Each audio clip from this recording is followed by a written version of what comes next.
यशोदा के घर में बहुत सारी मुर्गियां थीं। उनकी देखभाल के लिए उसने छोटू नाम के एक लड़के को काम पर रखा हुआ था। छोटू यूं तो बहुत अच्छा था, लेकिन एक दिन उसके मन में लालच आ जाता है। इतनी सारी मुर्गियां और इतने सारे अंडे, सेठानी तो बहुत पैसे कमाती है। क्यों ना रोज का एक अंडा मैं भी छिपाकर बाजार में बेचा करूं, खूब पैसे मिलेंगे।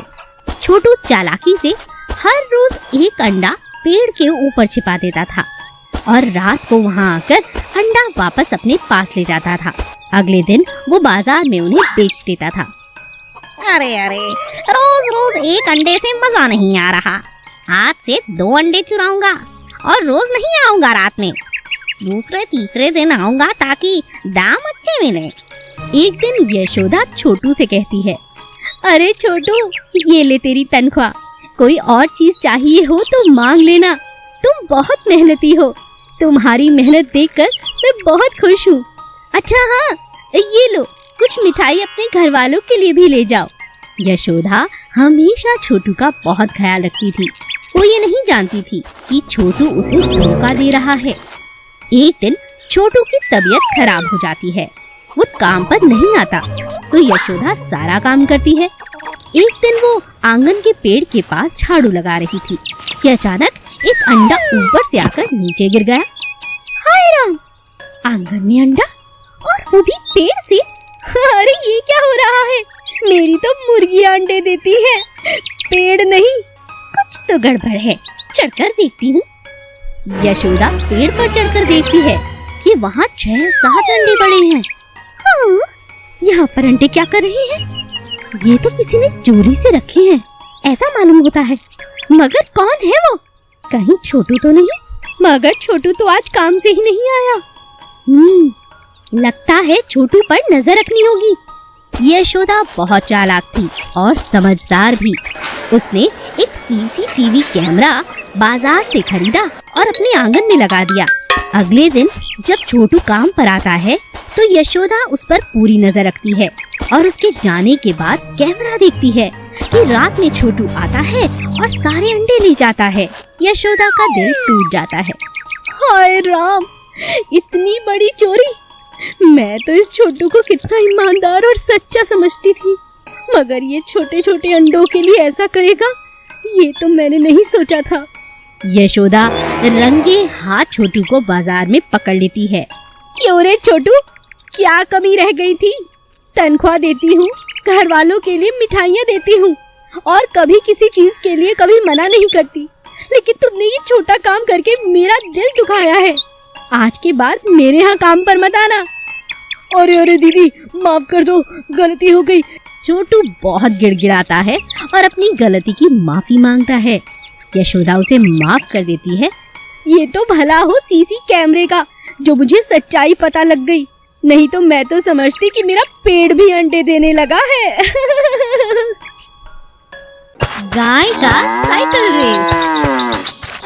प्रेरणा अपनी प्यारी सी गाय को लेकर पास वाले मेले में जाती है। गांव के पास ये मेला खास तौर पे जानवरों के लिए रखा गया था। वहाँ पर जानवरों की बहुत सी प्रतियोगिताएं, उनके खाने पीने की चीजें और बहुत कुछ उपलब्ध था। प्रेरणा अपनी गाय के साथ पूरे मेले में बहुत मजे करती है। कभी वहाँ पर आइसक्रीम खाती है, कभी अपनी गैया को नए नए तरह के पकवान खिलाती है। तभी अचानक वो देखती है कि एक साइकिल प्रतियोगिता हो रही है और जहाँ पर ऐसी घोषणा हो रही थी कि सुनो सुनो सुनो, आसपास से आए हुए गाय और उनके मालिकों, बहुत गौर से सुनो। आज की ये प्रतियोगिता बहुत खास है। हमारे पास बहुत बढ़िया कंपनी की साइकिल हैं। इस बार हम गाय के साथ साइकिल की प्रतियोगिता करवाएंगे। सभी लोग ये बात सुनकर हैरान रह जाते हैं। तभी प्रेरणा उस आदमी से पूछती है, अरे भैया, कैसी बातें कर रहे हो? गाय कोई साइकिल चलाती है भला? कैसी अजीब बात कर दी आपने। अरे शांत हो जाओ प्रेरणा, ध्यान से सुनो मेरी बात। ये जितनी साइकिल हैं, गाय को अपने मुंह में रखकर वहाँ जो रस्सी बंधी है, एक कोस दूर तक भाग कर जाना होगा। जो गैया के मुंह में साइकिल रह गई तो वो साइकिल तुम्हें मिल सकती है। अरे सच? अरे गैया, ये प्रतियोगिता तुम जीत जाओ। स्कूल जाने में तो मुझे बड़ी तकलीफ होती है चलने पर। कभी कभी बरसात भी हो जाती है। अगर साइकिल होगी तो समय पर स्कूल पहुंच जाऊंगी झट से। प्रेरणा बहुत खुश होती है। प्रतियोगिता में और भी गायें थी जो बहुत हट्टी कट्टी और तंदुरुस्त दिख रही थी। प्रेरणा थोड़ी सी घबराती है, मगर वो अपनी गैया के कान में कहती है, सुन मेरी गैया, अगर हार भी गई तो कोई बात नहीं, परेशान मत होना। साथ वाली गाय को देखकर तो मुझे घबराहट ही हो रही है। तुम तो उसके आगे कुछ भी नहीं, इतनी हट्टी कट्टी है वो।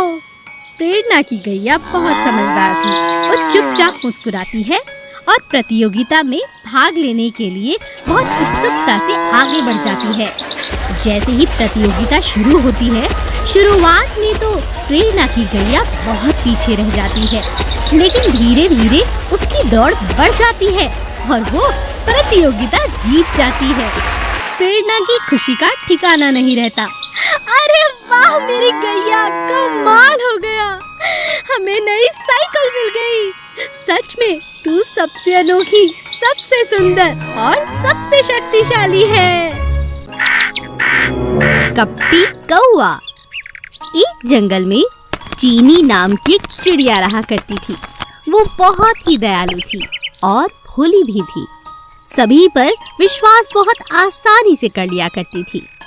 जंगल के सभी जानवर और पशु पक्षी उसकी बहुत इज्जत करते थे, उसे बहुत प्यार करते थे।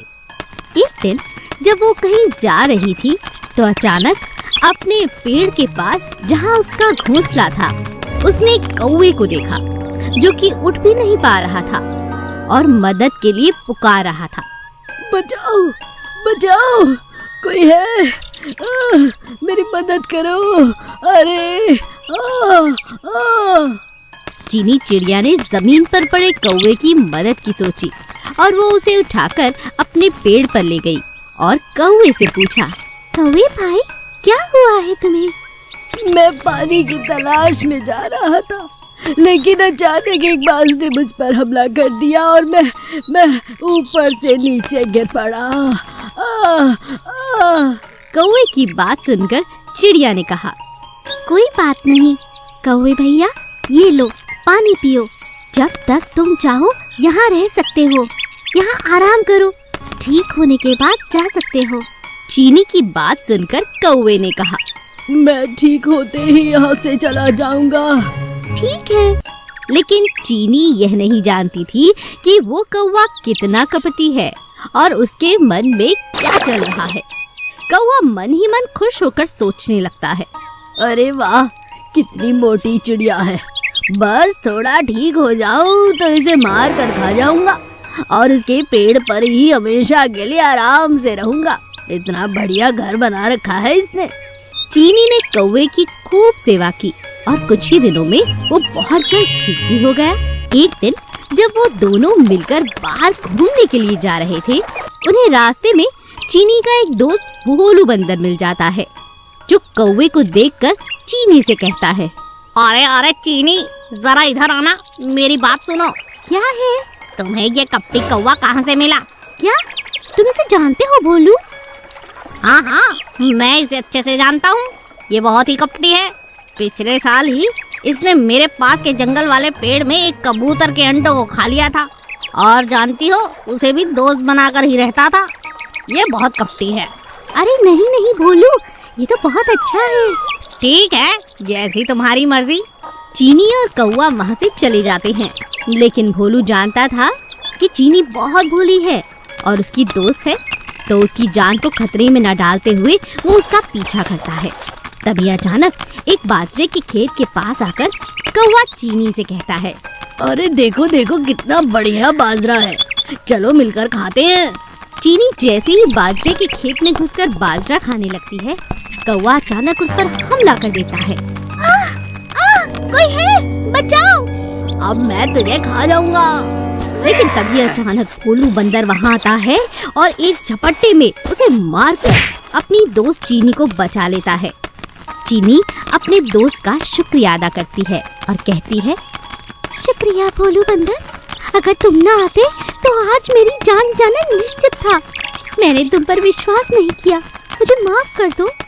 कोई बात नहीं, मैं समझ सकता हूँ, तुम हो ही बहुत भोली। और इस तरह दोनों अपने जंगल में